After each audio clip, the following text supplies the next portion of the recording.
Okay, we're live. You all know the drill.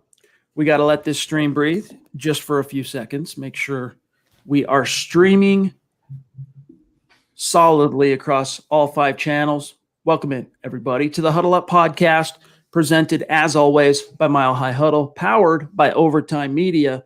I'm your host, Chad Jensen, and with me, as always, is my partner in crime, my fellow football priest. You know him, you love him. He is Zack Kelberman. Zack, this morning I literally updated an article that I published. I want to say it was Monday, that the Broncos so far had not had to put a single player on the word that shall go unmentioned reserve list. In other words, no player up to this point had tested positive or had reason to believe he'd been exposed to the bug.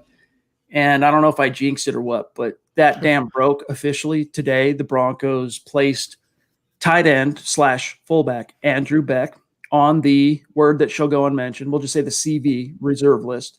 Andrew Beck. So we don't know if he actually tested positive for the bug, Zack, right, or if he simply was exposed to someone that they knew had the bug.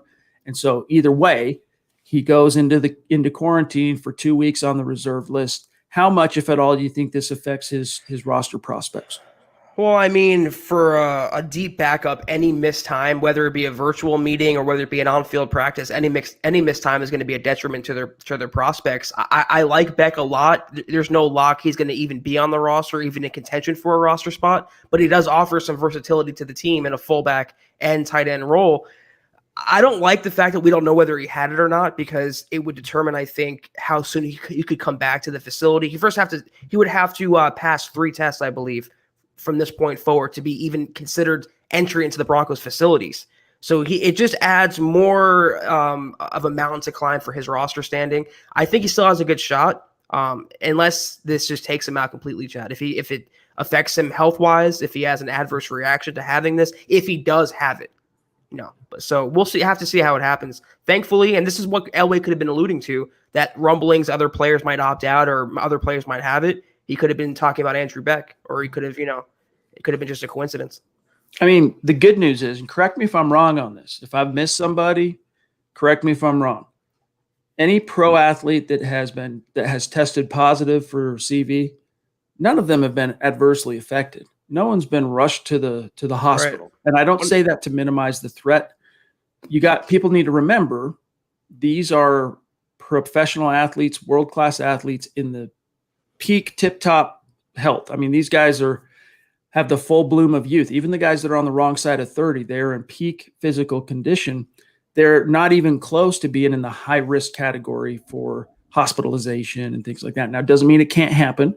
I mean, as someone who lost a close family member to something as, seemingly common as the flu, type A flu, I understand how quickly something like this can turn for anybody. It's something to take seriously is what I'm getting at. Okay. I'm not minimizing this, but Zack, I'm not so much worried about, golly, of course, prayers up, but I'm not so much worried about, I hope he doesn't, end up in the hospital if he does indeed have it. What I'm worried about is he going to be able to really get back in time to vie for this roster? And, 2 weeks, he's going to be set aside on ice, whether he has it or not. And as you said, there is a comprehensive fail-safe procedure before they let him back in the building. And that should be encouraging for the other players, so that provided they're smart, and this was something John Elway and Vic Fangio both harped on Tuesday, so long as these players are exercising restraint, tempering urges, practicing social responsibility, the Broncos have covered the bases on everything else. I mean, I can't remember. I'll find it here. There's an actual 4 words that make up an acronym, but their CV plan of prevention is literally top notch. And this is something I alluded to yesterday as well. With more testing going on, you're going to have more positive cases. There's so many players opting out around the NFL right now. So I hope no Broncos fan is wringing their hands or pulling their hair out or panicking about him. We don't even know if he tested positive, but him being on that list. It's a good thing in a sense that they have a list to put these players on. They have some sort of plan compared to baseball, where they're just running wild there and all these positive tests. It's just killing the sport once again. So I like the fact the Broncos are being cautious. I like the fact the NFL has that 3-test rule before they enter the building. It sucks for Beck. It sucks for the players who have to opt out or being on that list right now. But a lot of high profile players are. TJ Hawkinson, Kenny Galladay went on that list from the Lions. They're not panicking. It's a temporary placement, mothballing, because there's an acclimation period either way for 21 days. They're not going to take the field for a padded practice until August 17th. And by then, even if they do have it, they should be fully healthy. I just worry about Beck. He's not locked into a roster spot. Looking at it from his sake, he's not locked into anything, and he has to really be on top of his game to work up the depth chart this summer.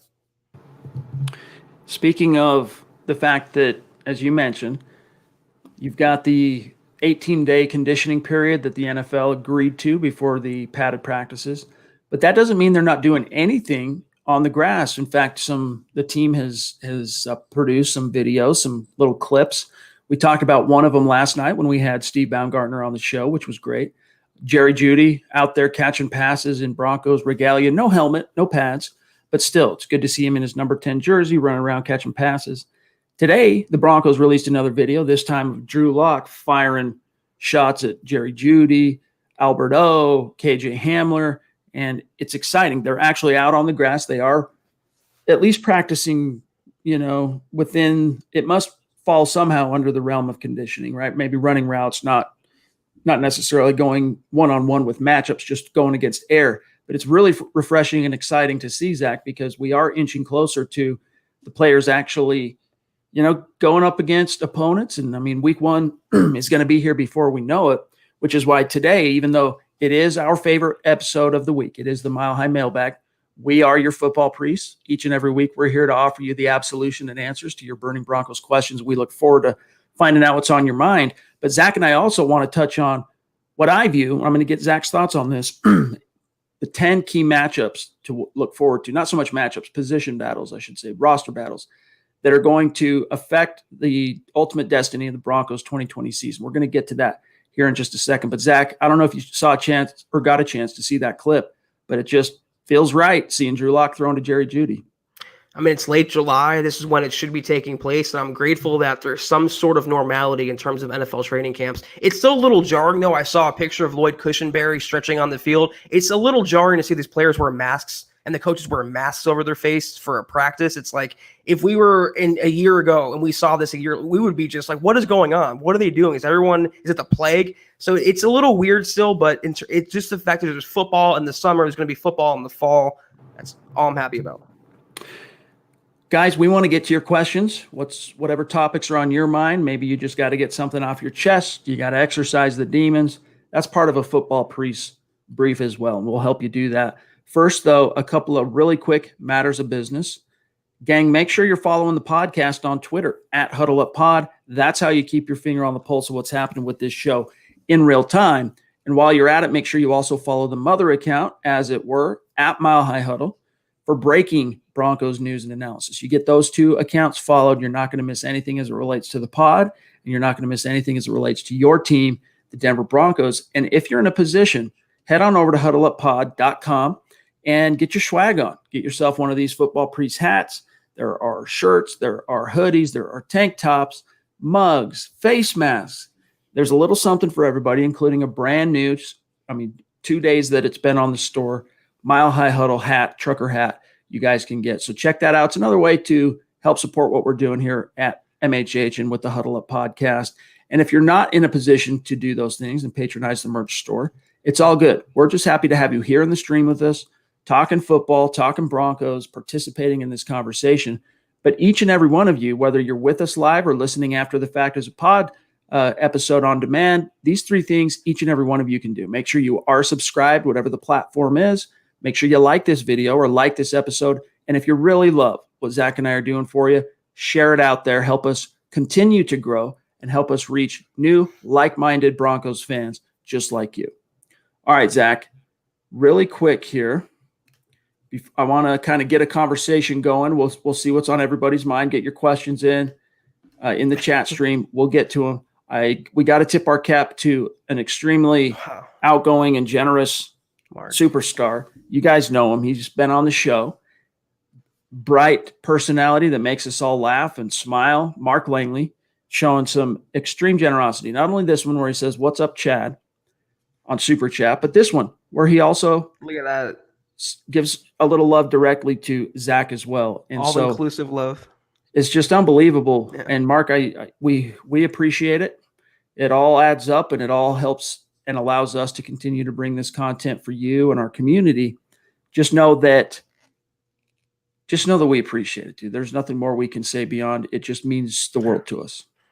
Mark, you are the man. You know how we feel about you. You know how respected you are in the community. We know how much we appreciate your contributions and even your lighthearted comments about Garrett Bowles. Never gets old. I love reading everything you have to say, including this comment, Chad, right here. Yep. He says on his way out the door, he says, "Have a good night, Broncos country. Going to bed, long hours, pull all these orders for your jerseys. Have color so that your jerseys have colorful ink. Hashtag Poly1. Hashtag that's my job. Hashtag the best pod." So he works Poly1, NFL merchandising, that manufacturing plant. And so he is very much helping to make sure that when you get the itch, maybe you're not patronizing huddleuppod.com, you're patronizing NFL.com or Fanatics or whatever. Mark Langley's keeping that supply chain rolling for you, the fans. So Mark, thank you, my friend. And we look forward to you. Hopefully maybe Sunday night. I don't know. Maybe one of these nights you'll be back in the stream for the whole conversation. We look forward to you being in here and participating with us. He's an essential worker for sure. Indeed. All right, guys, get your questions in. We're going to get to them. Zach, I want to really quick here get the conversation going, kind of get our juices flowing a little bit. This is something we were planning on talking about Monday night, but current events kind of drew our attention elsewhere. And today, outside of the Andrew Beck news, there wasn't anything to really dictate the conversation. So it gave us the first opportunity to really break this out. And basically what it is over the weekend, I published my annual kind of training camp preview, which is basically 10 position battles to look forward to. And I kind of couched it this way: 10 position battles with the biggest 2020 implications. And I'll start with the first one that I think, Zach, is the most hotly anticipated, and that is going to be at the running back position between Phillip Lindsay and Melvin Gordon. You got the incumbent Lindsay coming in off back-to-back 1,000-yard rushing seasons, juxtaposed with Gordon, who is bringing in $13.5 million guaranteed. Because of that money, you know the Broncos are going to want to get a return on investment. You know that Gordon's going to be motivated to get that return on investment for them and justify the contract.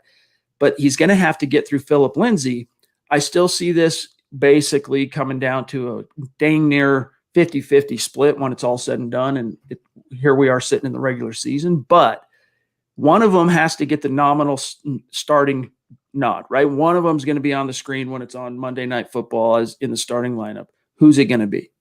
Melvin Gordon. I mean, $8 million a year versus $750,000. That's why they paid him that money. The Broncos, they feel like they have a true workhorse back. They don't feel Phillip Lindsay can fill that role. He will be the RB1 by title, but I don't know when the games actually take place by the end of the year if he's going to finish in that role. I think Phillip Lindsay is motivated to have a huge season. He's naturally talented, two-time 1,000-yard rusher, former Pro Bowler.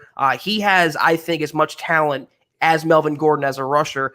They paid him all that money, Gordon, to be a pass catcher. I think they'll feed him the ball and funnel targets and almost force him to take more snaps because of his contract. But Lindsay is going to make it very, very hard for the Broncos to put him on the bench. Okay. I just want you guys to know we love you. We also have the sense of humor of a teenager. But the girth thing, we got to pump the brakes on girth. I'm just getting this out of the way. I'm not trying to troll you. In this case, we just got to kind of move on onwards and upwards, just because we do have ladies in the community. So we got to keep ourselves classy, as it were. Look, we're going to make jokes, and even Christy got in on the laughs yesterday. But we just got to be careful not to get out of hand. And as hosts and as your football priest, we got to kind of help shape that and lead the way. So without further ado, Zach, I want to really quick draw your attention to this extremely generous Super chat here from Mundungus. Just blows us away, man, how generous and outgoing and supportive you've been lately. I mean, relatively new still to the MHH family, but you've just jumped in with both feet, and it's been amazing having you in the community. And Zach, I just want to show our listeners something. So as you guys know, Mundungus owns a bookstore, a physical brick and mortar. And of course, every brick and mortar bookstore would be wise to have an online store and an Amazon store, and he does all that. We've shared the links, and we'll share the link again here later. I received something from Mundungus today. It's going to be hard for you guys to see, so let me get close here. It's hard to see. Hold up. Let me do this. I'm a bookworm. I'm a little bit of a nerd. Okay, I'm a big. I don't read as much fantasy as I used to as a teen and a young man. And when I say fantasy, you heard us talk about it when Eclipse Stormborn was on the show. But Game of Thrones type of stuff, Tolkien, that kind of stuff. And in that vein, Mundungus sent me a book that is. Let me just put it this way. It's very unique, rare book. It's a very valuable book, and it's very touching. I was touched to receive this, Mundungus, and I just wanted to say thank you, my friend. It means a lot to me. And it's going to go in the collection. I'm going to read it. I'm going to read it to the kids. It's going to be great. But he says, Zach, did you guys see the Tyreek Hill versus Terrell Owens race? What do you think? Sutton, wide receiver 1, Owens, wide receiver 2, Judy in the slot? No. What is it, like 43 now, Terrell Owens? Yeah, that's not going to fly for me. I'm never a fan of, and I know it's kind of like a jokey kind of question, but I'm never a fan of teams signing older players when they can take snaps away from younger players. Same reason why I don't want the Broncos to bring back Demaryius Thomas. There's no use for him. They have Deshaun Hamilton. They have Tim Patrick. They have more young wide receivers right now than they know what to do with. So I'm always among the youth movement. I'm always pushing that aspect. So Owens was great. Hall of Famer and well-deserved, but I like the Broncos' current options right now at receiver. He was definitely exemplified the diva wide receiver. What I'll give him his props is that Eagles Super Bowl where they lost to the Patriots, how quickly he worked back from his broken leg or broken ankle, whatever it was, actual broken bones, to be available and not only participate in the Super Bowl, but play at a high level for a very kind of shell-shocked Donovan McNabb, kind of some stage fright out there puking on the grass. They came up short, did the Eagles, but not for lack of anything Terrell Owens did. So let's grab this one here real quick, Zach. We'll get back to some battles. Yeah. That's my quarterback. We got the robot of Doom 5 on YouTube. Chad and Zach, did you hear of the new team down in Tampa? It's the senior citizen team. Only two-hand touch, or else they'll break some bones. I mean, I want to yuck it up and laugh right along with you. But Tom Brady, I don't know, man. Peyton Manning kind of blazed a trail. I guess you could say Kurt Warner was really the first guy who spent a career with one team, and on the tail end, on the back nine of his career, a prolific, storied quarterback, goes to another team. And in the case of the Cardinals, Warner led him to the Super Bowl. And were it not for some near miraculous plays made by Big Ben and the Pittsburgh Steelers late in that game, Kurt Warner is the first quarterback to start and win 2 different Super Bowls with 2 different teams. Peyton Manning ended up becoming the first. I'm not saying Tom Brady's going to become the second, but what we know about Tom Brady, Zach, you just can't sleep on him. I see a very clear 9-17 with the Bucs this season. They're going to be good enough to be in contention. I think Brady still has enough magic in his arm to make that happen. They have 2 excellent wide receivers in Mike Evans and Chris Godwin. They picked up Gronkowski, whatever's left to him. They have a kind of crappy defense. They can make some noise in the regular season, but I don't see anything spectacular. I do kind of like the pickup of Shady McCoy, though. They signed LaShawn McCoy today for like a $1 million contract. He still has some wiggle. They needed a running back. They don't really have a bona fide running back there, so you got to appreciate that move. I like from Tampa Bay, not to hijack the podcast, but I like that they're all in. They're doing whatever it takes to win now. They're not going through rebuild. They're putting all the pieces together, and they're pushing their chips to the center of the table. It's not always an easy thing to do, and I applaud Tampa Bay for doing that. Chris Hernandez, one of our bona fide super chat superstars, jumps in. Appreciate you, my friend. Very generous. Thank you, Chris. He says, anybody see Bryce Callahan out there? Hashtag, is he real? Hashtag click those little thumbs up. Indeed, smash the like button. That's a reminder, especially if you're on YouTube or Facebook. Very helpful to us here. And then we also got Ed Keating jumping in, back in the saddle. This is 2 pods in a row that we've got one of our bona fide community members back. He says, so pumped. Denver Broncos for life. Appreciate that. Appreciate you. Yep. But yeah, I mean, Bryce Callahan, I don't know. As far as we're being told, he's healthy, back in the saddle. Until we see him out there week 1, though, it's just one of those things we're going to have to wonder about. Hopefully we'll get some tape of him in a couple of weeks out there, running in 7-on-7 and 11-on-11, covering receivers. Because last summer, before he got that foot stepped on, Zach, he was one of the sensations of OTAs, one of the sensations early on of the summer. I mean, shutting down and breaking up Cortland Sutton passes, which is not easy. So I'm hoping we get to see that again, but there's just, until we do see it, you can't count on it. Yeah, Bryce Callahan is like Charizard. We know he exists, but few of us have ever really seen him. And that's kind of the legacy he's leaving in Denver so far. We did see that workout video, I think it was last month, where he was literally jumping through hoops for his job. It was some sort of training exercise. So we know he exists. He has a pulse. He's alive. I'm with Chad, though. I want to see him perform on the field consistently. He was dominant last year, Chad, in off-season practices. As dominant as you can be in training camp. He was shutting down everyone. He was really working his way up the totem pole there, and he was a logical successor to Chris Harris Jr. He has the talent to be better than Chris Harris Jr., reuniting with Vic Fangio, but until he stays healthy, we just can't put any stock into anything with Bryce Callahan just yet. And unsurprisingly, and go ahead and put Jason back on, John. Appreciate you, Jason, jumping in on the super chat. Very generous. Means a lot to us. He says, thanks, guys, for what you do. Hashtag Broncos country. Appreciate that, my friend. As it relates, though, to Bryce Callahan, real quick. Unsurprisingly, as a former undrafted corner that has made his career basically in the slot, he idolized Chris Harris Jr. That was one of the storylines, something we learned when the Broncos first signed him, that he looked up to and kind of, when I say idolized, I mean kind of modeled his game after, right? He tried to mimic what he heard about Harris as a CFA entering the league, and then what he put on tape. And then you get a summer working with Chris in OTAs and early on training camp, and then a whole year within the organization kind of seeing how Chris goes about his business. So I hope some of that rubbed off even more so on Callahan. He had some real momentum, Zach, in Chicago that last year before he suffered that fateful injury on his foot that cost him the last 3 games as a Bear. I mean, he was producing a Pro Bowl caliber season. And if you listen to Eric Trickle, who watches a ridiculous amount of tape, Bryce Callahan's extremely talented. There's a lot to be hopeful about. It's just we need to see it come out in the wash. And I'm not too worried that we won't see the production if he's on the field. It's just a matter of will he be on the field. I hope he didn't pick up too much of Chris Harris Jr.'s traits, his negative ones anyway. I can't deal with another cornerback complaining about, when he blew a coverage. I don't want the diva traits of Bryce Callahan. And everything that I've seen about him and read about him, I don't think that's a worry. So the talent's there, good team player, just has to stay healthy and off of the trainer's table. Daniel says, why are they making the running back battle like they're against each other? Let's just focus on getting better. Kick the Chiefs' ass this year, man. Because they are against each other. It's really as simple as that.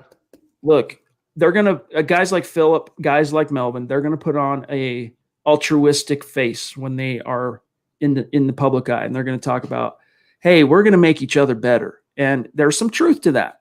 Competition brings out the best in people. That's just the way it is. Behind their eyes and behind closed doors, those dudes are battling it out. They're doing it all for the benefit of the same team, right? The Broncos as a team are who is going to benefit from their competition. But as it stands now, it's no holds barred. And that's just the way it's got to be until the depth chart gets resolved. And as Philip Lindsay said, this is why I'm not counting him out, and I'm not betting against him. Doesn't matter who they bring in, doesn't matter who they pay. They have to get through me first, and that is very hard to do. That's what Philip Lindsay said, and I tend to agree with him. In a roundabout way, the Broncos pit these two guys against each other by giving Melvin Gordon a huge contract. Melvin Gordon thinks, you know what? I don't have to worry about anyone. I'm the RB1. I'm established here. Who are you, Philip Lindsay? And on the other hand, Lindsay's saying, I was a 2-time 1,000-yard rusher. I'm making peanuts compared to Melvin Gordon. I deserve to be paid too. The Broncos really made this battle what it is, and it's a true battle. These are human beings. These are men who want to be the best in their business. These are big egos. Even Philip Lindsay, he grew up this offseason, Chad. He's not the naive, meek, timid, shy Philip Lindsay anymore. He is speaking out, and he is pissed off he didn't get his contract from Denver, and he's going to prove the Broncos wrong this season. But I think it's very, very naive to think that they're not battling with each other. They're on the same team. They're going to put a good face forward, as you said, Chad. But it's naive to think that they're not battling because both of them want to start. There's only one starting job to go around. Really quick to keep our conversation going, back to these 10 position battles. Number 2 for me, Zach, is Garrett Bowles versus Elijah Wilkinson. However, when I wrote this, I knew that Wilkinson had that offseason surgery on his lower leg, on his ankle, and that he had been in a boot, and it kind of came late, surprisingly late in the offseason. Like, you would think if you're going to have that procedure, you get it done in January. Like, you get it done as soon as the season is over so that you can start camp without being on the PUP. Lo and behold, Tuesday rolls around, the veterans report, and he is placed on the physically unable to perform list to open up camp. That, to me, Zach, took a little bloom off the rose in terms of whatever intensity this left tackle position battle. I never fully believed it was going to be a true, sincere, open right. competition. And even if it were, I never really believed Wilkinson had a chance to unseat Garrett Bowles. But in light of him starting this training camp on PUP, I mean, how much of a threat could he really be to Bowles? It was a dog and pony show. It was all a PR move to make Bowles feel better after declining his option. They wanted to give him some confidence because they knew his talent is dependent on his mental capacity on the field. If he gets it together between the eyeballs, he will be a good tackle. If he doesn't, he's going to be as disastrous as he's been the last 3 seasons. And the Broncos know that starts with his confidence. Elijah Wilkinson, they have eyes last year, the Broncos, Chad. They have Joe Ellis, John Elway, Matt Russell. They have eyes. They saw Elijah Wilkinson is not a natural tackle. He's a borderline guard. He's a good swing guy to have, but far from a starter. So to put that unnatural tackle who's injured on top of everything else in a battle with your former first-round, constantly criticized tackle who needs to crap or get off the pot in this year, it was all farce as far as I'm concerned. They knew Bowles was going to start week 1 because they knew Wilkinson cannot beat him out. And that's why I'm starting to think they never signed another tackle. They had no intention of Bowles ever not being the day 1 left tackle this year. They're trying to get their money's worth on that first-round contract, and maybe this is the year they finally get a real return on that investment. George on YouTube wants to know how many tight ends on the roster after final cuts. Zach, I've gone back and researched this. I kind of limited it to the last 2 years in New York when he was the head coach and pretty much had final say on the roster. Pat Shurmur, basically in back-to-back years, 1 year he kept 3 tight ends. Next year he kept 4. I think because of the log jam, I understand that you can carry 16 guys. Veteran rules on veteran and accrued seasons are a little bit more flexible this year in terms of it's not just bubble guys and rookies or players within their first 3 years that you can keep on the practice squad. So it's an expanded practice roster, in more than one way. But nevertheless, I still think because it's a logjam, they have so many former draft picks there, Zach, I think they're going to carry 4. 3 of those slots are already spoken for. Fant, Vanette, Alberto. It really comes down to all these other guys, including Andrew Beck, including Troy Fumagalli, including Jake Butt, battling for that 4th spot. But do you disagree with me that they're going to carry 4? Do you think they might just go light and lean on the practice squad? I think they could have done that if they had better tackle options because they're going to use the 4th guy as a blocker more than likely. They signed Vanette largely because they don't have a good backup tackle on the roster. So they're going to make him the blocker. That's his role in this offense.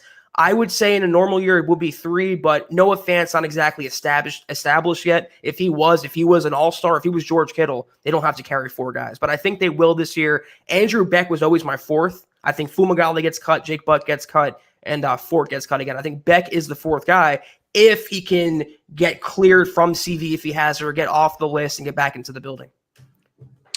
Mike Evans, bona fide superstar member of this community, jumping in. Appreciate you as always, my friend. Every day, you're in the stream every day, and every time you're in the stream, you are showing us love on Super Chat, and it means a lot to us, buddy. He says, what other tight ends are capable of playing fullback on short yardage situations besides Beck? Zach, I would submit that any 6'5", 250-pound tight end could serve as that, varying degrees of success, obviously. But, 250 pounds running downhill to ISO block a linebacker, how much does it really matter in terms of their technical proficiency? I'm not really sure. I think almost all of them could serve in that role in short yardage situations. Maybe Beck is a little bit stouter in some of those regards, Zach, but if I had to answer this and really give him a name, I'm going to say Nick Van Nett. Yeah, that's a good one because he's a natural blocker, supposedly, even though he had some struggles with that the last couple of seasons. I don't see it in Fumagalli. I think he's a little too light. He's more of a pass catcher. I don't see it in Noah Fant. He's still learning the tight end position, let alone fullback.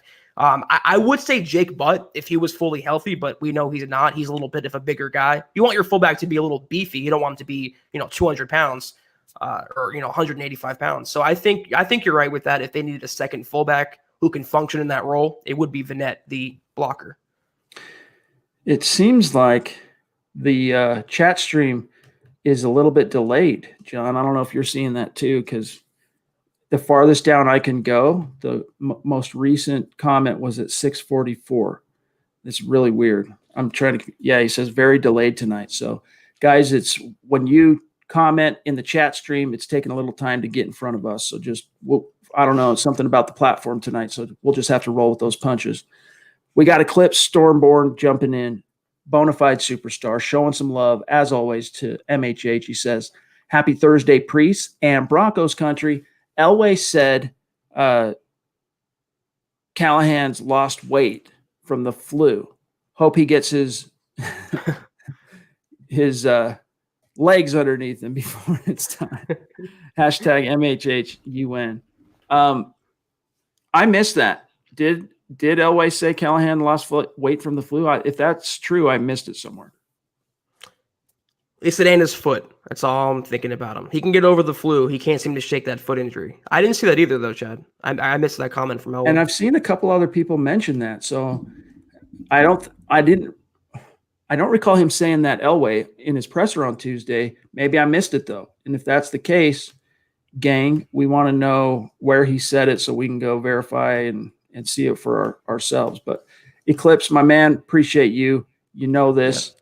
Paul Jackson, this is a newer name. I think we've seen him on Supers maybe once or twice before, but Paul, really appreciate you and your generosity. Welcome, as Zach said. We're glad to have you here. He says, do you guys think we all should petition Head and Shoulders to give Philip Lindsay an endorsement? Much love, MHH peeps. Hey, man, he needs us. Dude, when you think about it, how just obscene is this? Melvin Gordon's going to make somewhere around $8 million this year. Philip Lindsay's going to make $750K. Yeah, go get that dude a Head and Shoulders endorsement if you can. He has a family now, Chad. He's a father. He's a man. He needs the money. Anything to get Philip Lindsay more money, I'm on board for. Who's starting the GoFundMe? Jake Gerard jumping in, showing us some love, as is his want when he's in the chat stream. He's active on Super. We appreciate you, buddy. He says, hey, guys, if both A.J. Johnson and Justin Simmons ball out, who are we paying? Let's go. Broncos 10-6 wild card. All right, so the Broncos have a little time on A.J. because if I'm not mistaken, and I'm pretty sure I'm not, after this year, he'll become a restricted free agent just like Lindsay. And then the Broncos will tender him, and they'll control him at a relatively clipped cost through the 2021 season. And they would technically also could still control Simmons because they could franchise tag him again in 2021, pay a little bit of an increase. What is it, Zach? Like it goes up 20% if I'm something like that. Yeah. So, they'll pay him somewhere between 12 and 13 million if they tagged him again for 2021. But 2022 is when both the Broncos would have to figure out who to pony up, where they're going to divert those dollars, how they're going to prioritize it. What's your answer for Jake? I think you're spot on. They have more time with Johnson than Simmons. Simmons is the better player. I think he's more impactful. The difference is, though, and this is me just spitballing, I could see A.J. Johnson making a little stink about wanting a contract. I'm not going to say holdout, but this is a guy who had his football career cut short because of what were proven to be false allegations. He got cleared from that. He was on the, behind the eight ball. He found a home with the Broncos, starting to make a name for himself. If he has a solid season this year and takes himself to fairly household name status, at least in Denver, I can see him wanting a new deal before his current contract is up. Compared to Simmons, where he's a very team-friendly kind of guy, I don't see him holding out. I don't see him shaking down the Broncos for, ridiculous money. They would pay, though, gun to my head to answer the question, Simmons before A.J. Johnson. Not just because of the time that they have to work with both players. Simmons is more impactful. He's better for this defense. He's been around longer. He's more proven. That's what I think anyway. Yeah, I mean, one's an all-pro. One is just kind of getting started. Al Wilson says he sees all-pro / Pro Bowl upside in Alexander Johnson. Upside. And, look, you just got to go make that happen. I think he's shown some really strong signs. I think if he started last season, week 1 as the starter at off ball, maybe he does make the Pro Bowl last year. He was very prolific. He was extremely productive for the Broncos. But we need to see him do it at least one more time, and we'll know a little bit more. Cali Dave, jumping in, showing some love. Appreciate you, bro. Thank you. He says, first matchup is Bulls versus the referees. # almost there. It's just the truth, man. Bulls is his own worst enemy when it comes to that stuff, and the referees, he's developed a reputation, so they kind of scrutinize him a little bit more. They kind of call it a lot closer to the vest with regard to Bulls, and he's just going to have to find a way to overcome that reputation, Zach. It's not going to be easy against the Titans either. I mean, all jokes aside, they have some good pass rushers, Jeffrey Simmons. They have Harold Landry. That's a pretty solid defense with good coaching. He can make Bowles' life hard for himself. But you know what? If he's this new determined tackle, he's posting, things on Twitter about how he has the Mamba mentality. He's wearing Kobe Bryant jersey. He seems to have more confidence this year, and he knows he's on the chopping block if he doesn't get his act together. So if he's this new tackle, if he puts, words into actions, he will stand up relatively well against the Titans. But if he's the old Garrett Bowles, it's going to be a long night, not just for him, but for the Broncos offense. Kenneth says, my broke butt contributes by liking and sharing on my Facebook. All good. That means that's very important. That's very important. And the way you contribute to the conversation in the chats as well, Kenneth. So every little bit helps, man. It all adds up, and we appreciate you. Brooklyn Official jumping in. I should say Brooklyn Official Music. You guys are the best Broncos podcast. Thanks for saving my quarantine. I've been here for a while, but now more than ever, you guys are just killing it with the content. Keep it coming, guys. That's very awesome. Sweet. Very sweet. We appreciate you. And glad that we can offer whatever service we can to help you get through the queue. Robert wants to know, are there more than 3 running backs on this roster after the cuts on the 53? I don't think so. What do you think? I mean, what more do you need? You have Gordon, Lindsey, and Royce Freeman, or Bellamy. That's your only options right now, and you don't need more running backs. I think you have plenty with what they have on their roster. Go heavier in other areas: tackle, tight end, not running back.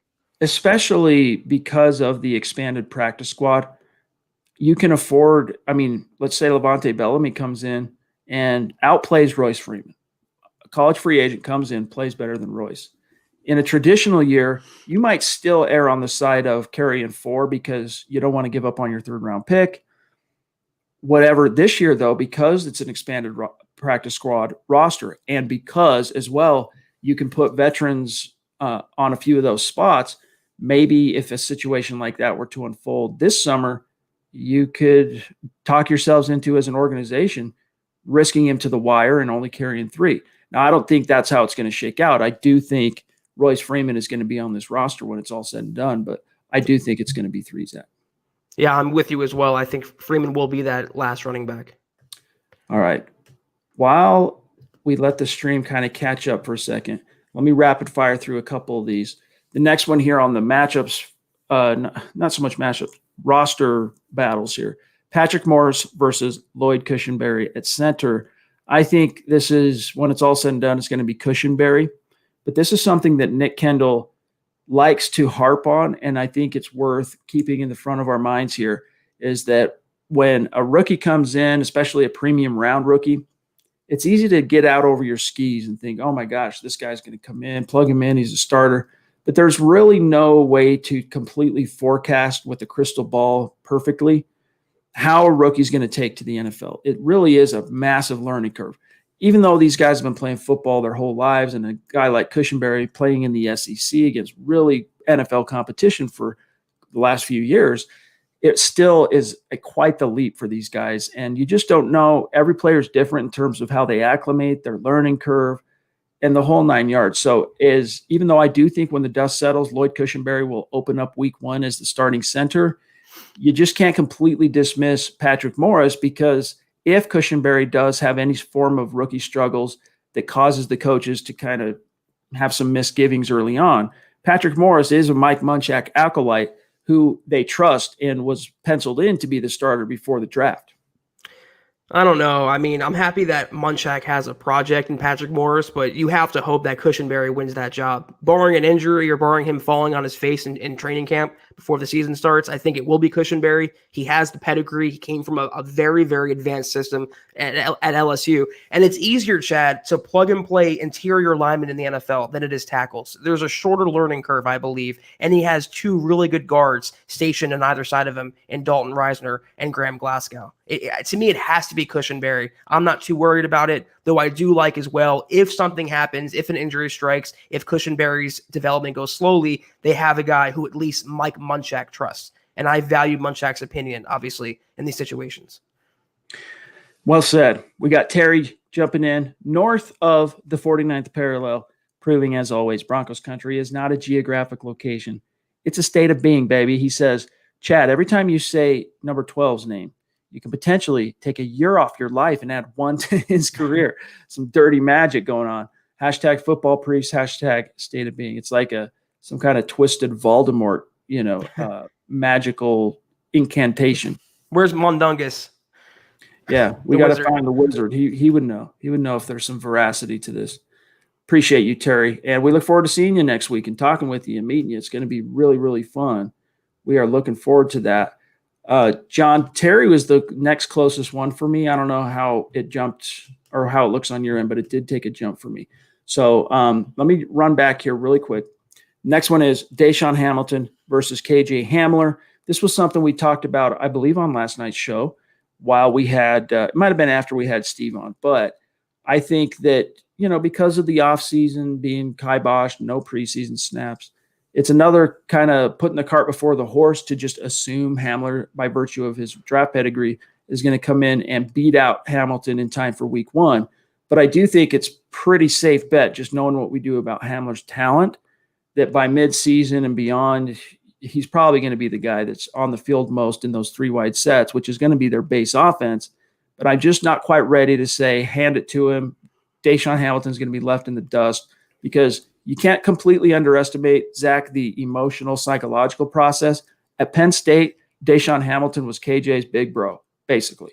It was kind of that dynamic. And so there's, in a lot of different ways, pride is on the line and kind of seniority dynamics. And, it's going to be awkward for KJ, to be honest with you. It's going to be a little bit weird.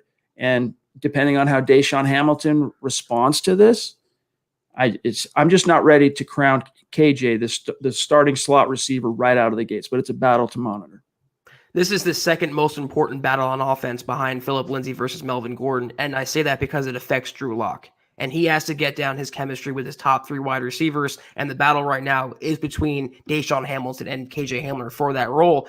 We talked about it yesterday, Chad. We got a question about KJ Hamler. What do you think his impact will be in the short term and long term? And I think I hold true to what we both said. It'll be Deshaun starting out in that number 3 receiver role. He has experience in the NFL. He did start to come on last year with Drew Lock. The drop issue suddenly went away. He was making plays down the field. He's never going to be an explosive receiver, but hopefully a guy that a quarterback can count on. As time goes on, though, the hope is, that's why they spent a 2nd-round pick on KJ Hamler, he will kind of just glide into that role and take hold of it, and they have their 3 receivers locked down. So it's a great camp battle. It's going to be fun to watch, and actually into the regular season as well. It's not going to be determined this summer. It'll be Deshaun to start out, and I think Hamler will take control of that by season's end. This is a good question since we're on the topics of wide receivers from Robert. Which wideouts not named Judy, Sutton, and Hamler will make the team in 2020? That's Patrick. a really good question. You start, Zach.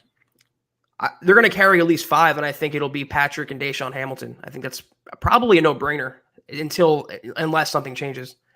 It really comes down to what they decide to do at returner. For now, just because of what we saw Tom McMahon and Vic Fangio decide last year, where they kept 6, I'm going to roll with 6, and I'm going to answer for me. I'm going to concur that Deshaun is one of them, but I'm not quite ready to pencil in Tim Patrick. Zach and I aren't 100% sharing a brain on Tim Patrick. I'm a big Patrick guy. He is a big Patrick guy, and I like Patrick. Don't get me wrong, but I think the Broncos have to leave open the possibility and upward mobility chances for guys like draft picks like Juwan Winfrey and Tyree Cleveland.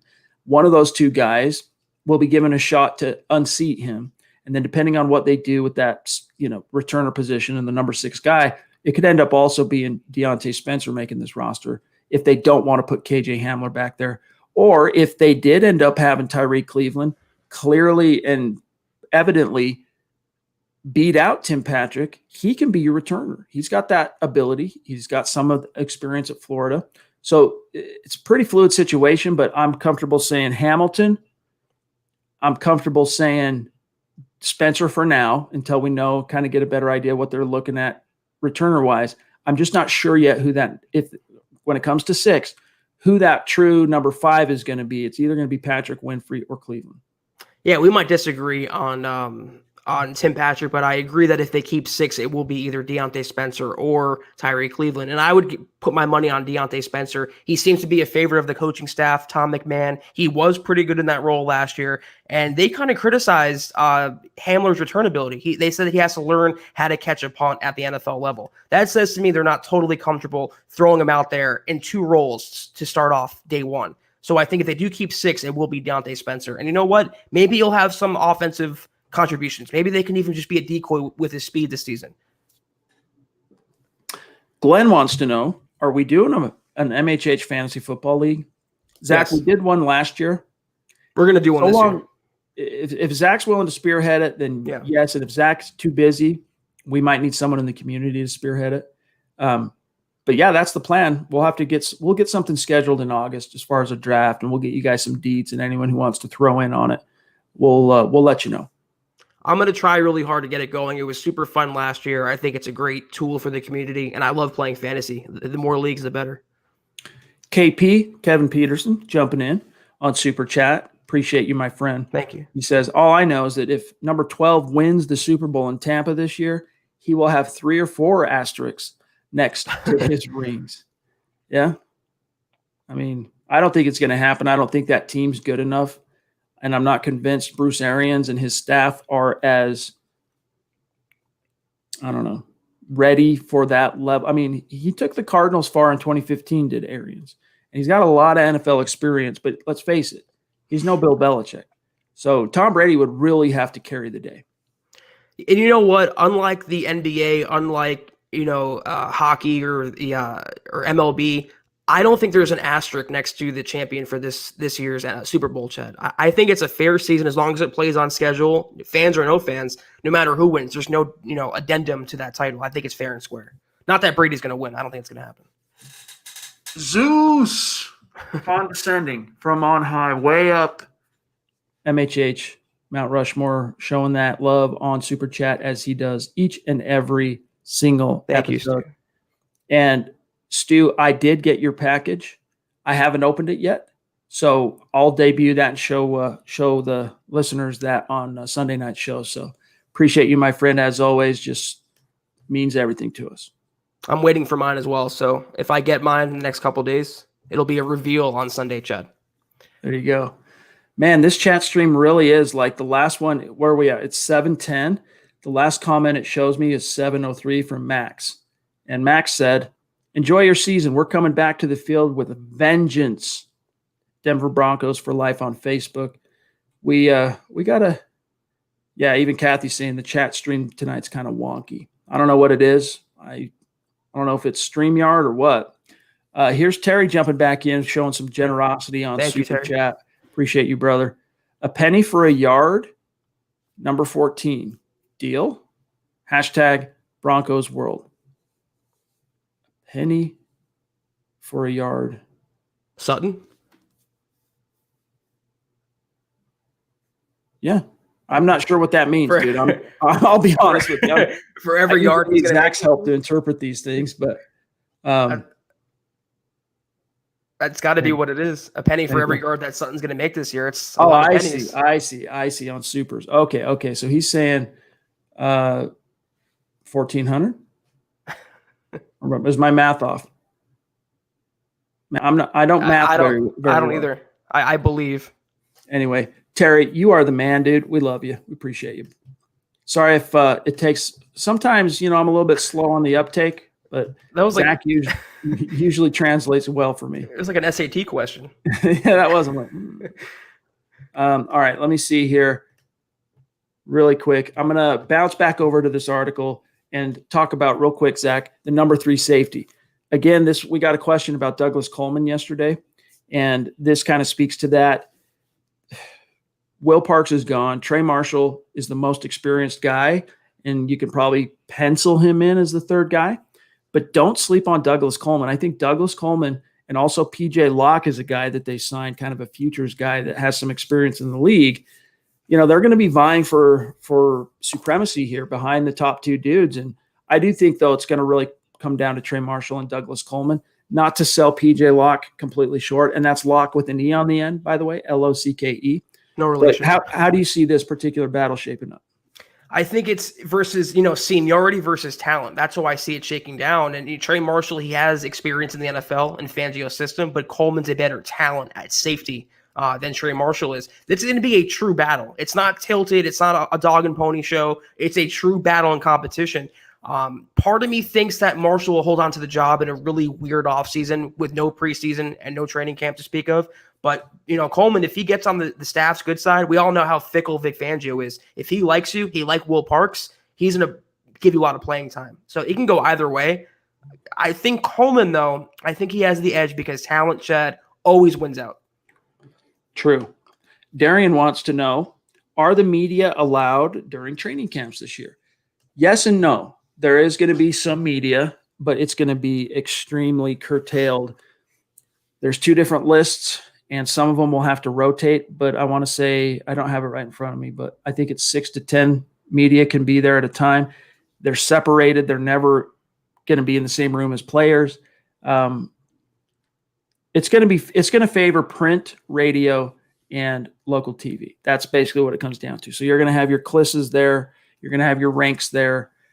You're going to have your Denver Post there and some 104.3 The Fan guys there.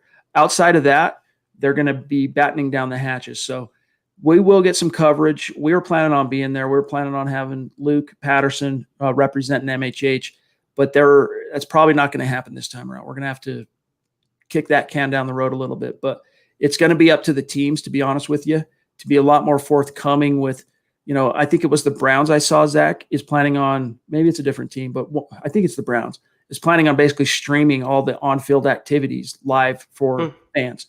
So, if you're used to being able to show up and watch training camp as a fan on the berm there on the hill and soak up the ambiance and enjoy the day in the sun, that's gone this year. But if the Broncos were to stream some of that stuff or even portions, that would go a long way towards making up for it.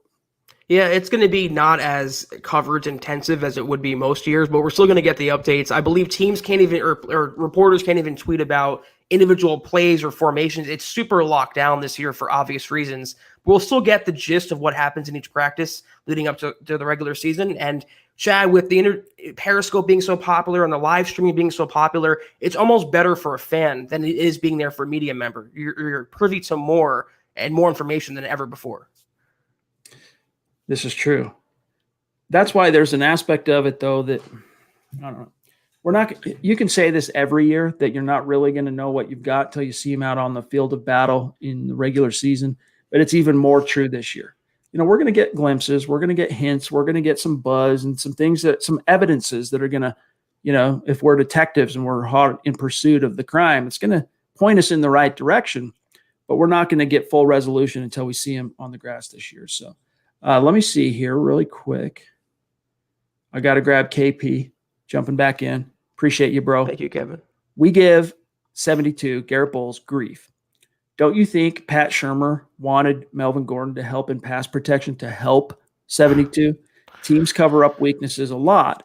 This is the last attempt, in my opinion. That might have a small part to play. Like, I don't want to completely dismiss what KP's saying here, Zach, because a lot has been made of Melvin Gordon's pass protection for whatever it's worth. But if that was the primary reason why you gave him $60 million, you don't deserve to be a freaking football executive. I wasn't groaning at Kevin. I was groaning at, if that is the case, you have to pay a running back $16 million because your former first-round tackle can't pass protect after 4 seasons. It just adds to the hate that Garrett Bowles gets, if that's the reason. I don't think it is. I think it has more to do with Phillip Lindsay and Royce Freeman in that backfield. They don't think either of them are workhorses. They obviously saw Melvin Gordon up close twice a year, every year. They like his ability. I think the Vanette signing had more to do with Garrett Bowles. But even then, if you have to sign another player, if you have to devote millions of dollars to another player because your other player can't do his job, that's terrible. Not a great sign. I agree. Andy on Facebook, we got to give some props to our awesome Facebook audience. We love you. He says, if our Broncos went 12-4 this year with our losses, let me start over. If our Broncos went 12-4 this year, with our losses were being from the Raiders, Chargers, would the Broncos get to the Super Bowl? Thanks. Crazy. So if the 4 losses, if they go 12-4 and the 4 losses were the head-to-heads against the Chargers and Raiders, so that would be 4. Would they get to the Super Bowl? I mean, I don't know. It would completely depend on regular season standings math and seeding and who else they beat and who else those teams that are ahead of them lost to, and that's really hard to say, but I don't think it's going to happen anyway. I think it also depends on who they beat in the postseason. I mean, to get to the Super Bowl. I don't know what that question meant. I guess in technical terms, if they have those 4 losses to those teams, they would be in the postseason. They'd have to win 2 more games to get to the Super Bowl and then win there. So it could happen if that shakes out that way. Man, I was hoping that Dalton Reisner's entrance, I should say, to training camp this year was on Broncos YouTube, but it's not. Or else I would show you, but he showed up in overalls and basically looking like every inch the hick farmer that persona that he puts on, and it's just awesome, dude. He just looks like a freaking beefcake of the plains coming in to, move some freaking earth and, get to work. Kathy says, Reisner is going to be a Pro Bowl offensive lineman this year. Bank on it. Yep. I honestly wouldn't bet against that. We know that he, more than anything, making like the all rookie teams and stuff, to him, that was more irritating than it was gratifying, because nothing short individually. I mean, he's focused on the team, but nothing short individually of a Pro Bowl and all pro is satisfactory to Dalton Reisner. And that tells you a lot about the guy. I'm going to be really surprised if he doesn't make it, Chad. I think that's the expectation from everyone around himself, the Broncos. I see a perennial Pro Bowler. I mean, he is that talented where it's like Zach Martin level upside, Chad. He's that good, and he's going to be good for years to come. All right, guys, we are at 57 minutes, so I'm going to hurry and jump through these remaining superstars because we're not going to leave anyone out in the cold, and then we got to get out of here for tonight. David Kilgore, it's good to see you, my friend. Appreciate you. Bona fide superstar. He's a Mount Rushmore member here at MHH. And he says, wanted to say hello and see what you guys say about the players opting out, and if you think more will come, and will enough players opt out that it becomes an issue.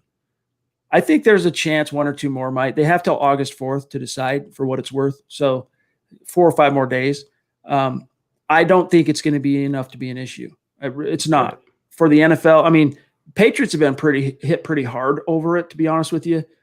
They're going to have to figure out how to roll with those punches. But if anyone can overcome it, it's Belichick. He can find a way to overcome that.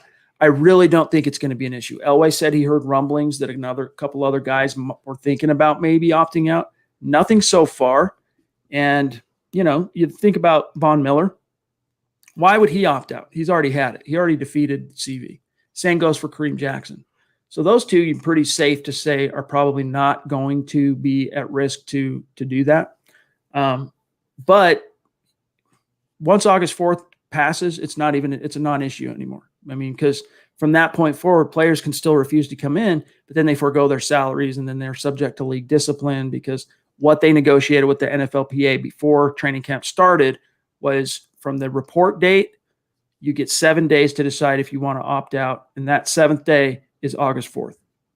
I think you're spot on there, and we might see one more, but I feel like now that training camp has started, if players were going to opt out, Chad, they would have opted out by now. It's not going to be an issue unless like 20 guys, all from the same side of the ball, the same position, all choose to sit out this season, and that's not an issue for the Broncos. They can live without Kyle Peko. They can overcome that loss. But between now and then, I don't think it's going to be a major issue going forward for any team, in fact. Minus the Patriots, like you said. Yeah, inordinately affected, but I don't think any of us are shedding any tears for old Belichick. Mundungus jumped back in on Super Chat. Thank you, bro. Thank you. So with the new, in quotes, CBA covering the thing that's bad right now, I like the thing that's bad. Are there more limitations set for players? Like they can't go here, can't do this, and if there are the penalties? What are the penalties if they do? Yeah, you want – all right. We had that forwarded to us thanks to our membership with the NFLPA. I will find it real quick. I can't show it to you guys, but I can read off some pieces to it. Bear with me. It really comes down to, Zach, these players keeping away from any indoor environment that exposes them to 15 or more people they don't know. So let me tell you how the CBA qualified that. Give me just 1 second here. I must have skipped it. Here it is. This is what the NFL, what clubs are going to consider high-risk conduct. And for what it's worth, clubs can let's see, where's the discipline? Okay, so clubs can discipline players for conduct detrimental if they are found to be engaging in high-risk CV conduct as listed above. Here's what they define as high risk. 1, attending indoor nightclub with 15 or more people. Attending an indoor bar other than to pick up food with more than 15 people. Attending an indoor house party with more than 15 people. Attending an indoor music, concert, or entertainment event with more than 15 people. Attending a professional sporting event other than applicable NFL games or events with more than 15 people, and then attending an indoor religious service, this is interesting, attended by more than 25% of the venue's capacity. So they're trying to be a little bit more lenient as it relates to religion and people, the players' spiritual priorities, and because many of them are extremely spiritual and religious. So those are the main ones. And again, if they are found to be violating those, they're at risk to be disciplined by their teams. Yeah, I mean, they have some protocols in place where it would discourage players from breaking, the social code in the NFL for what it's become with CV. Though a lot of it is the honor system. I mean, it's unrealistic to think that every NFL player is going to follow these rules. You're not going to have one guy who says, you know what, I'm not going to get it. I'm going to go out and party. I'm going to go out and drink. And that's all it takes. I liked what Mike Tomlin said today. He said, if one fails, we all fail. And that's really what it is in the NFL.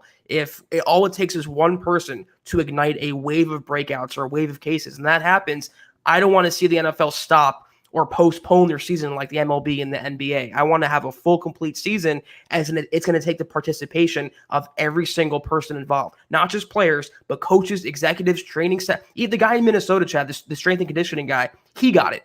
I mean, it can happen to literally anyone in the NFL with so many people bunched together. We just have to hope that these players are, if disincentivized with potential penalties, or they want football enough where they're going to just, I'm going to sacrifice this year. I'm not going to go out. I'm going to do what's best for my team. Yep. And the coaches, as Fangio talked about on Tuesday, it's something they're going to be preaching and harping on literally every day of the week. So right. If these players end up kind of breaking the rules as it goes, they'll have no one to blame but themselves, because it's not just them. I mean, whatever they mean to the team is important, and so their conduct affects the team.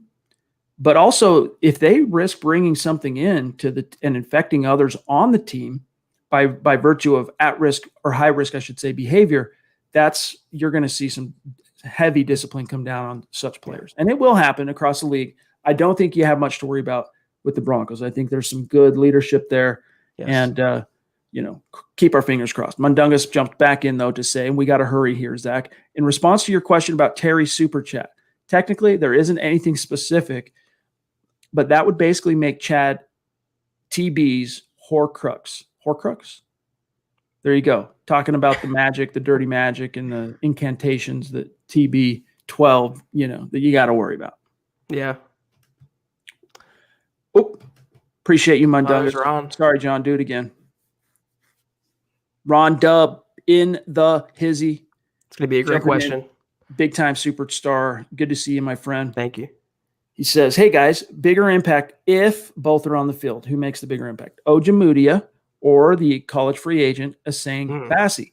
Also, which unexpected wideout do you see coming out and having a breakout season? Winfrey, Cleveland, or Patrick, if on the roster? Let's reverse engineer that. I'm going to start with the second question first. Of those three, I'm going to say Winfrey. I still think that kid, I don't know why he didn't get much of a chance during the regular season last year when things got tight, because he was around. He was on the roster. He didn't see any time. But I'm keeping a close eye on Winfrey. Cleveland has a lot of talent, though. Like if Zach Azani could reach him and kind of refine his technical proficiencies, that kid's got some twitch, man. He's got some upside. And Patrick, I don't want to diminish him completely. He's a really solid backup X receiver. Like, he's a great backup for Courtland Sutton, and you need that. But if I'm picking between those three, Zach, I'm going to pick Winfrey. Yeah, I'm going to go with the guy who's been proven at the NFL level, and that's Tim Patrick. And he's a Courtland Sutton light as far as I'm concerned. And I might be just a bigger Tim Patrick fan than most others, but I love the chemistry and camaraderie that him and Drew Lock shared last year, Chad. There's a comfortability factor, and you can't teach that. So Tim Patrick, of those three, I think would be the breakout candidate. Though, the super dark horse will be Deshaun Hamilton. We all talk about him beating out KJ Hamler for that role. If he does and he develops a connection with Drew Lock, don't discount him either in this battle. Between Ojemudia and Bassi, if they're both on the roster and both on the field, I'm just going to go with the guy that has a little bit more NFL size. Right. I think a little bit more NFL upside in Ojemudia. If I'm answering that now with almost no information, right? We don't know anything yet how this either are shaping up in camp. We haven't seen them. There's going to be no preseason. This is just going 100% off how we view their fit in the defense and what their college tape was. But I'm going to go with Ojemudia. But don't sleep on Bassi. He's another guy I could see coming out of left field. I don't think his prospects of making the roster are quite as fortuitous as Douglas Coleman, the safety. But he could come out of left field and unseat a Duke Dawson, a Devontae Harris, maybe an Isaac Yadam, maybe a Devontae Bosby. He's only 5'9", and that's probably why he didn't get drafted. But he's basically everything Fangio looks for in a nickel corner. So we'll see. It might be an unpopular take, but I believe that boundary corners, outside cornerbacks have more value than slot cornerbacks. And Ojemudia is a boundary cornerback, and if he pans out, he can be a starting caliber player in a Vic Fangio defense. Bassi, great upside, great undrafted find by Denver. He will make the final roster, I believe. But among potential and ceiling and upside, I'm going Michael O'Day all day. Discount Audio and Wheels D-A-Dub, another business owner, member of the community, showing some love on Super Chat. Anytime he's in the stream, he shows love on Super. Appreciate you, my friend. And if you have a website for your business, put it in the chat stream, and let's get some eyeballs on that. He says, what's up, fellas? Hope all is good. Just want to continue my support. Bummer, I may not be able to fly out for any games this year, but as long as we get football, I'm all good. Hit the like button, everybody. Appreciate that, D-A-Dub. And Zach, I think that's basically the mindset everyone has to embrace. If the worst case scenario is watching from home all 16 games this year, I think that's a price everyone willing to pay in order to have football. Yeah, I agree on both counts, D-A-Dub. And football this season, that's the most important thing. And especially with the Broncos being a probable playoff team, if I were to tell you right now the Broncos will make the playoffs, but it means you can't go to any home games, I think a lot of fans would sign up for that, Chad. All right, two more, and then we got to get going. This is Miller707 Champ, just showing some love. Appreciate you, my friend. You. He says, thank you guys for all that you do. Thank you, man. It means a lot to us, buddy. We also got D-Dub, Dale, our friend. It's incredible. In Hawaii, showing some big-time generosity. Thank you, Dale. It's good to see you, by the way. He says, I've been under the gun lately, fellas. I go back and listen to the streams. Glad to check in. We're glad to have you, bro. He says, so glad football is starting. I think the trenches on both sides of the ball this year for us are going to be top 10. Go Broncos. hey, man, as sad as I was to see Derek Wolfe go, Zach, I can't deny, I've said it before, Jarrell Casey is an upgrade. He's an upgrade over Derek Wolfe, and he's a Pro Bowl. I mean, he's been to 5 straight Pro Bowls. If everything ends up working out, and, the Broncos are due for some turns, positive turns on the wheel of karma here when it comes to the offensive line. If Bowles ends up, that version of Bowles we saw down the stretch, if that carries forward into 2020, if Graham Glasgow is the truth, and if Lloyd Cushenberry is the truth, and Juwan James, I guess, if he stays healthy, I could definitely see them being a top 10 unit as well. So not completely off base, but there's still a lot of ifs that need to get answered first. Yeah, I don't think it'll surprise anyone if the Broncos defensive line finishes top 10, but the offensive line, that would be a surprise. And you know what? It's not unrealistic to say. They have one weak link, and that's Garrett Bowles. But if they can find a way to flip that switch, they can find a way to help him out or to finally milk that talent out of him that they know is there, they can be a top 10 offensive line. And Chad, if they have a top 10 O-line, this is going to be a very dangerous offense. And if they're a dangerous offense, this is a bona fide playoff team. All right, so it just was made known to me that users can't put links in the chat. So DA Dub, do me a favor, my friend, and send me an email, milehighhuddle@gmail.com, with your business's URL. And we like to support our community. If the businesses need a little help, even if you don't need a little help, we want to help you as best we can. So send me an email with your website if you have one, or your Facebook page or whatever. But guys, that's got to do it for tonight's episode of the Huddle Up podcast. We didn't get to a few more of these. We talked Devontae Bosby, Michael Ojemudia for the number 3. That's who I view as the 2 leaders in the clubhouse for the third corner. Bosby. Jeff Driscoll, Brett Rippon, who's going to be the backup. Driscoll. It's probably going to be Driscoll. Hireman versus Butt for that 4th tight end spot, Zach. Neither. Deontay Spencer versus Hamler in Cleveland for the return specialist. Ooh. And that's a good one. Royce Freeman versus Levante Bellamy for good one. Number 3. So anyway, gang, sorry to kind of wrap it up with such alacrity here at the end of the episode, but I really do got to get going tonight. Thanks to each and every one of you for spending some time with us here, joining us. Mile high salute to our Super Chat superstars. Much love to you. We'll be tagging you after this podcast on Twitter, as you guys know. So thank you. Make sure you guys are following the podcast on Twitter at Huddle Up Pod, also at Mile High Huddle.